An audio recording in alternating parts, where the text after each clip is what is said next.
Hello and welcome to the second section of this module 3 social linguistics, and the title for today's section is language variations across gender. आज के section में हम देखेंगे कि किस प्रकार जेंडर में अंतर आने से हमारी भाषा में भी अंतर आता है. Now what is gender? Gender is not same as sex.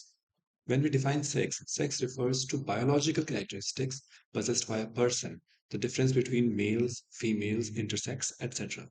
हम जब सेक्स यानी लिंग को डिफाइन करते हैं, को परिभाषित करते हैं, तो हम देखते हैं कि ये एक व्यक्ति के शरीर की जैविक विशेषताएं हैं, यानी कि वो पुल्लिंग है, स्त्रीलिंग है या इंटरसेक्स.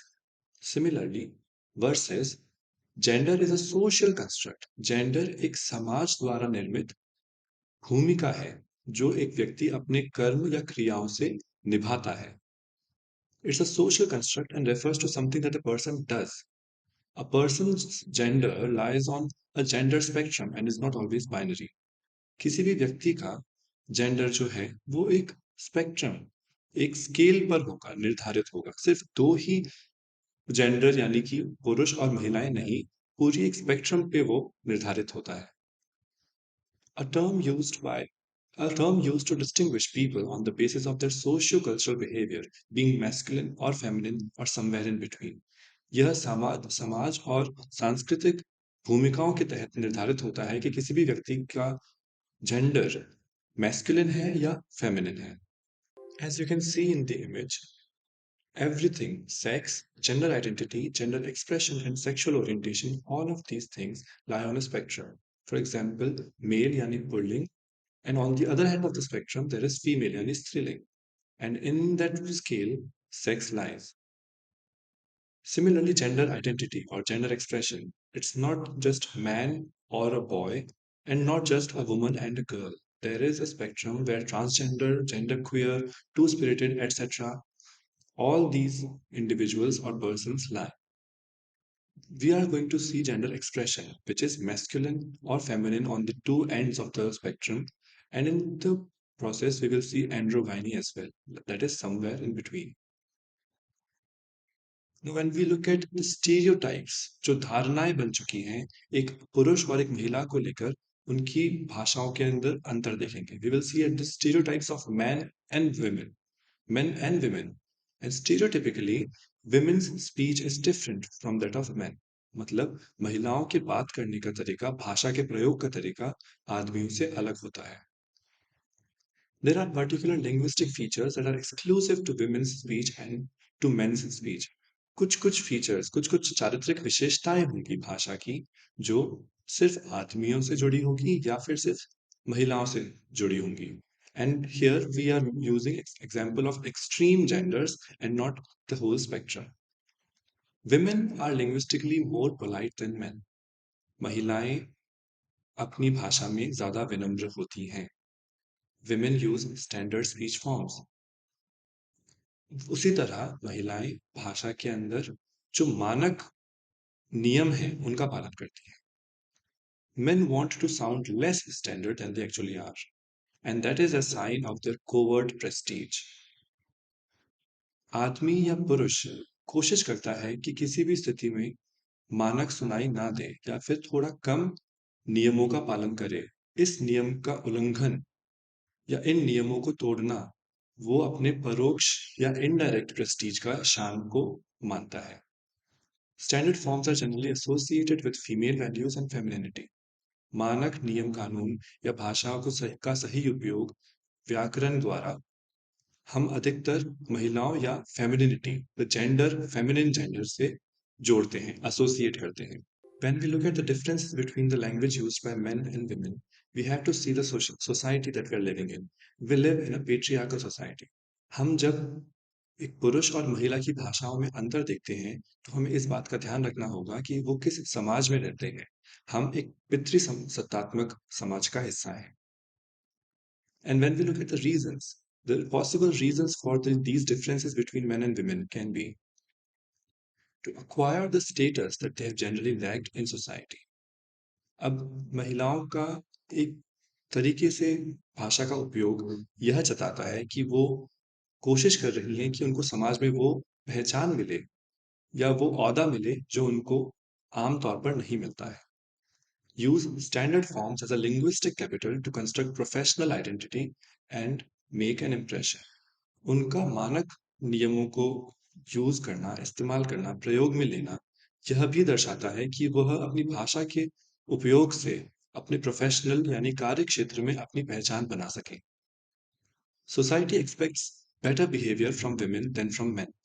समाज की यह धारणा, यह उम्मीद रहती है कि औरतें, महिलाएं पुरुषों से ज्यादा या बेहतर बिहेव यानी व्यवहार करेंगी and speak more correctly and standard like, और उनकी भाषा का उपयोग भी सही और सभ्य होगा. For a stereotype that subordinate people must be polite. And यहाँ पर यह धारणा भी व्यक्त होती है, दर्शाई जाती है, या हम इसको देख पाते हैं कि women are treated as subordinate people, यानी कि पुरुषों से कम, और इसी वजह से उनको विनम्र भाषा का प्रयोग करना होता है. Now, when we look at how one talks, there are two ways, or there is a whole spectrum in which a person can talk. But the two extremities are, one can talk in feminine way or a masculine way or a mixture of both. When we look at feminine conversational styles, we see that it is facilitative and supportive conversation. Feminine बात करने के तरीके में हम सुविधा का ध्यान रखेंगे कि सभी वार्तालाप करने वाले भागीदारों को सुविधा हो. It tends to accommodate to the speech of others. हम दूसरों की बात करने के तरीके और ज़रूरतों के अनुसार हमारी बात करने का तरीका ढालते हैं. It stresses solidarity and seeks agreement. यहाँ पर एकजुटता और सहमति पर जोर दिया जाता है. It tends to discuss, share and seek reassurance. यहाँ पर बात को डिस्कस किया जाता है, वार्तालाप किया जाता है, एवं आश्वासन का भी प्रयोग होता है. Provides supportive feedback. यहाँ पर सहानुभूति और सहायक भाषा का प्रयोग होता है. On the other hand, when we look at masculine way of conversation, it tends to interact in ways which maintain their independence and increase their power and status. वहीं हम जब मैस्कुलिन जेंडर या फिर मैस्कुलिन वार्तालाप के तरीके को देखें, तो वहां पर इस बात पर ध्यान दिया जाता है कि बोलने वाला अपनी स्वाधीनता स्थापित कर रहा है और अपनी शक्ति का प्रदर्शन भी कर रहा है. Stylistically it is less flexible than feminine. हम देखेंगे कि यह भाषा में वह लचीलापन नहीं है जो एक फेमिनिन कॉन्वर्सेशनल स्टाइल में हमने देखा. यह अपने आप को इतना ढालता नहीं है. Talks to get things done. यहाँ पर बात काम की साधना, कार्य को साधने के लिए ही किया जाता है. फर्दरमोर हम आगे देखते हैं, feminine way of style speaking elaborates on and develops the ideas of previous speaker. इसमें उन विचारों को विकसित किया जाता है जो हमसे पहले आए हुए या पहले किसी ने व्यक्त किए हों. तो हम कोशिश करते हैं कि हम हमारी भाषा से या हमारे इंटरेक्शन से, हमारे परस्पर विवाद या संवाद से उसको डेवलप करें, उसको और विकसित करें. It aims to keep the interaction cooperative, rapport building and flowing smoothly. इसमें इस बात का ध्यान रखा जाता है कि, या कोशिश की जाती है कि परस्पर सामंजस्य बना रहे. Regards any sign of aggression as personally directed and negative. उग्रता का कोई भी चिन्ह या साइन या पॉसिबिलिटी, संभावना पर्सनली डायरेक्टेड यानी व्यक्तिगत रूप से ली जाती है और नकारात्मक भी देखी जाती है. ऑन द अदर हैंड, वहीं अगर हम मैस्कुलिन जेंडर को देखें, when we look at the masculine conversational style, it uses less polite forms and compliments than in feminine style. इसमें विनम्रता कम यूज की जाती है, कम प्रयोग में ली जाती है. It regards contradiction and aggression as just one way of organising a conversation. यहाँ पर उग्रता या मतभेद दोनों ही बात करने का एक तरीका ही माना जाता है. इसको कोई भी व्यक्तिगत रूप से नहीं लेता. Looks for solutions, give advice and lecture to their audiences. यहाँ पर किसी भी कठिनाई या फिर किसी भी मुश्किल जो भी डिस्कस हो रही है, जिसकी भी बात हो रही है, उसका इलाज, उसका सोल्यूशन, उसका निवारण ढूंढा जाता है. We will look at an example, an explanation of these variations. And the example we are taking up is men and women, the two extremes of the gender expression. अब हम एक उदाहरण के तौर पर देखेंगे आदमी और महिलाओं की भाषा का अंतर. Men have more power and hence tend to be more assertive. In a patriarchal society, men are privileged with having a higher status than the women. एक पितृसत्तात्मक समाज में आदमियों को ज्यादा ऊंचा या बेहतर ओहदा दिया जाता है, ना कि महिलाओं को। इसी वजह से उनके पास ज्यादा शक्ति होती है और वो अपनी बात पे कायम रहने में, उसको असर्टिव तरीके से कहने में सक्षम होते हैं। Women tend to be kept in their place, but aspire quite often to a different or better place. हम हमेशा महिलाओं को, हम से हमारा मेरा मतलब है, एक पितृसत्तात्मक समाज महिलाओं को बार बार उनके ही स्तर पर रखने की कोशिश करता है। इसी वजह से वह बार बार कोशिश करती हैं, महिलाएं कोशिश करती हैं अपनी भाषा के प्रयोग से कि एक बेहतर ओहदा प्राप्त कर सकें। Women appear to be more conscious of uses of language which they associate with their betters or social superiors. महिलाएं इस बात का ज्यादा ध्यान रखती हैं कि वह किस प्रकार की भाषा का उपयोग कर रही हैं।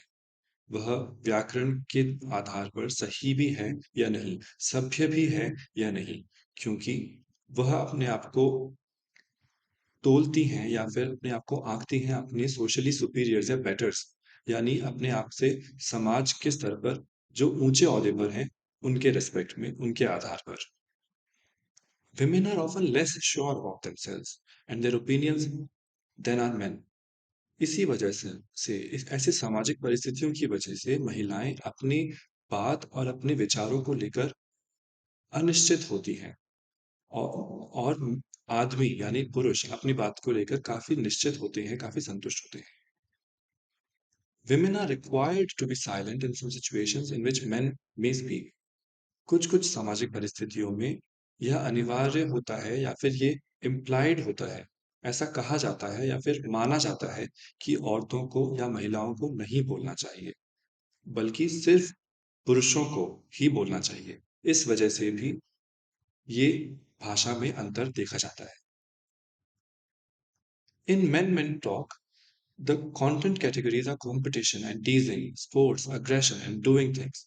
जब दो पुरुष बात करते हैं या फिर दो आदमी बात करते हैं तो देखा जाता है कि उनकी बातों के मुद्दे अधिकतर कॉम्पिटिशन्स होंगे, यानी कि प्रतियोगिताएं होंगी, खेल कूद, उग्र विषय या फिर किसी कार्य को करना।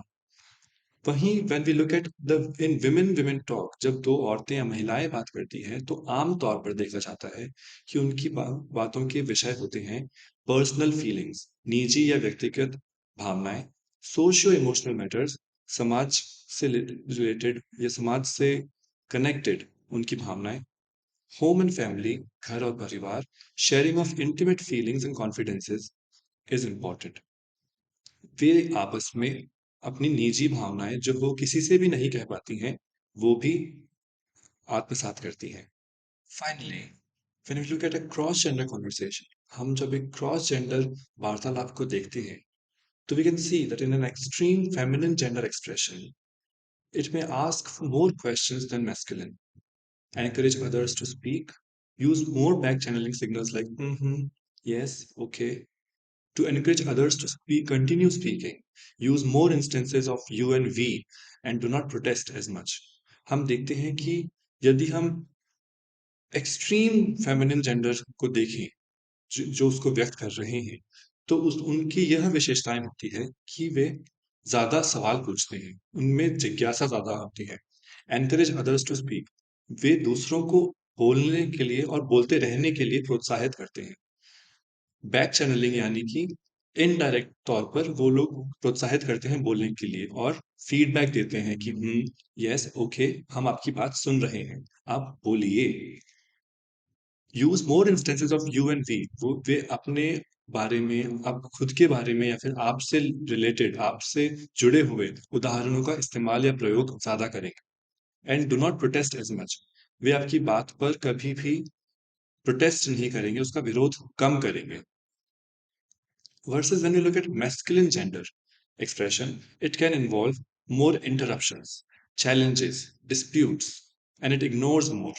It tries to control what topics are discussed and is inclined to make categorical statements. हम जब मैस्कुलिन जेंडर की बात करते हैं तो वो देखते हैं कि बात को काटने की इनकी काफी आदत होती है, इंक्लिनेशन होता है। चैलेंजेस एंड डिस्प्यूट्स, वो बात, आपकी बात को या किसी के कहने वाली बात का विरोध कर सकते हैं या असहमत हो सकते हैं, उसकी निंदा भी कर सकते हैं। एंड इट इग्नोर्स नो, कभी कभी ये बातों को अनसुना भी कर देते हैं। Tries to control what topics are discussed, ये इस बात का भी कंट्रोल रखना चाहेंगे कि किस तरह के विषयों को डिस्कस किया जा रहा है, किस तरह के विषयों पर बात हो रही है। And is incline to make categorical statements, वह इस तरह की बातें या फिर संवाद या फिर स्टेटमेंट्स बोलते हैं जो निर्धारित होती हैं, as if they are passing some judgements, categorical statements. For example, if a person says that I was stuck in traffic for 2 hours, it was a horrible day, there are two ways to respond to this. यदि कोई कहता है कि आज काफी बुरा दिन था या फिर आज मैं काफी परेशान हुआ क्योंकि मैं 2 घंटे तक या 2 घंटों तक ट्रैफिक में फंसा हुआ था, तो इसका उत्तर देने के या इसको इस पे रिस्पॉन्ड करने के दो तरीके हो सकते हैं।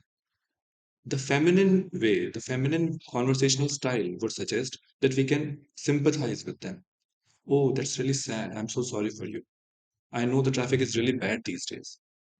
यानी फेमिनिन एक्सप्रेशन क्या कहेगा, फेमिनिन तरीका क्या बोलता है, उसके अनुसार हम बोल सकते हैं कि अच्छा, आपके साथ में ये हुआ, हमें बहुत खेद है।